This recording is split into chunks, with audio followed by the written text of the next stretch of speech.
ಎಲ್ಲರಿಗೂ ನಮಸ್ಕಾರ. ಇವತ್ತಿನ ವಿಡಿಯೋಲಿ ಎಗ್ ಪೆಪ್ಪರ್ ಮಸಾಲ ಹೇಗೆ ಮಾಡೋದು ಅಂತ ನೋಡೋಣ. ಮೊದಲು ಒಂದು ಕಡಾಯಿಗೆ 1 ಟೇಬಲ್ ಸ್ಪೂನ್ ಅಷ್ಟು ಮೆಣಸು, 1 ಟೇಬಲ್ ಸ್ಪೂನ್ ಅಷ್ಟು ಜೀರಿಗೆ, 1 ಟೀ ಸ್ಪೂನ್ ಅಷ್ಟು ಸೋಂಪು, 3 ಒಣಮೆಣಸಿನಕಾಯಿನ ಸೇರಿಸಿ 2 ನಿಮಿಷ ಫ್ರೈ ಮಾಡಿ ಪೂರ್ತಿಯಾಗಿ ತಣ್ಣಗಾದ ನಂತರ ಪೌಡರ್ ಮಾಡ್ಕೊಳ್ಳೋಣ. ನಂತರ ಇದೇ ಕಡಾಯಿಗೆ 3 ಟೇಬಲ್ ಸ್ಪೂನ್ ಅಷ್ಟು ಎಣ್ಣೆನ ಸೇರಿಸಿ ಎಣ್ಣೆ ಬಿಸಿಯಾದ ನಂತರ ಅರ್ಧ ಟೀ ಸ್ಪೂನ್ ಜೀರಿಗೆ, 2 ಮೀಡಿಯಂ ಸೈಜ್ ಈರುಳ್ಳಿನ ಸಣ್ಣಕ್ಕೆ ಹೆಚ್ಚಿ ಸೇರಿಸ್ಕೊಂಡು ಲೈಟ್ ಬ್ರೌನ್ ಆಗೋವರೆಗೂ ಫ್ರೈ ಮಾಡ್ಕೊಳ್ಳೋಣ. ಈರುಳ್ಳಿ ಎಲ್ಲ ಚೆನ್ನಾಗಿ ಫ್ರೈ ಆಗಿದೆ. ಈಗ ಇದಕ್ಕೆ ಸ್ವಲ್ಪ ಕರಿಬೇವು, 3 ಮೀಡಿಯಂ ಸೈಜ್ ಫಾರಮ್ ಟೊಮೊಟೊನ ಪ್ಯೂರಿ ಮಾಡಿ ಸೇರಿಸ್ಕೊಂಡಿದ್ದೀನಿ.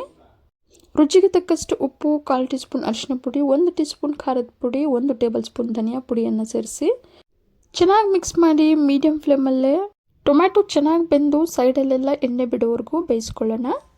ಟೊಮೊಟೊ ಎಲ್ಲ ಈಗ ತುಂಬ ಚೆನ್ನಾಗಿ ಬೆಂದಿದೆ. ಈಗ ಇದಕ್ಕೆ ನಾವು ಮೊದಲೇ ಫ್ರೈ ಮಾಡಿ ಪುಡಿ ಮಾಡಿ ಇಟ್ಕೊಂಡಿರೋ ಮಸಾಲ ಪುಡಿಯನ್ನು ಸೇರಿಸ್ಕೊಳ್ತಾ ಇದ್ದೀನಿ. ಮಸಾಲ ಪುಡಿಯನ್ನು ಸೇರಿಸಿದ ನಂತರ ಚೆನ್ನಾಗಿ ಒಂದ್ಸಲ ಮಿಕ್ಸ್ ಮಾಡಿ ಮೀಡಿಯಂ ಫ್ಲೇಮಲ್ಲೇ 2 ನಿಮಿಷ ಬೇಯಿಸ್ಕೊಳ್ಳೋಣ. ನಾವೀಗಾಗಲೇ ಫ್ರೈ ಮಾಡಿ ಪುಡಿ ಮಾಡ್ಕೊಂಡಿರೋದ್ರಿಂದ ಪುಡಿಯನ್ನು ಸೇರಿಸಿದ ನಂತರ ತುಂಬ ಹೊತ್ತು ಬೇಯಿಸೋದೇನು ಬೇಕಾಗಿಲ್ಲ.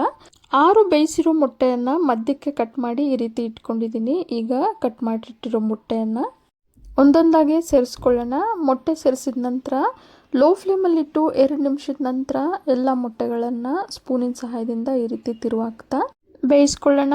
ಒಂದು ಕಡೆ 2 ನಿಮಿಷ ಬೇಯಿಸ್ಕೊಂಡಿದ ನಂತರ ಎಲ್ಲ ಮೊಟ್ಟೆಗಳನ್ನು ತಿರುವಾಕಿ ಮತ್ತೊಂದು ಕಡೆನೂ ಕೂಡ ಲೋ ಫ್ಲೇಮಲ್ಲೇ 2 ನಿಮಿಷ ಬೇಯಿಸ್ಕೊಳ್ಳೋಣ.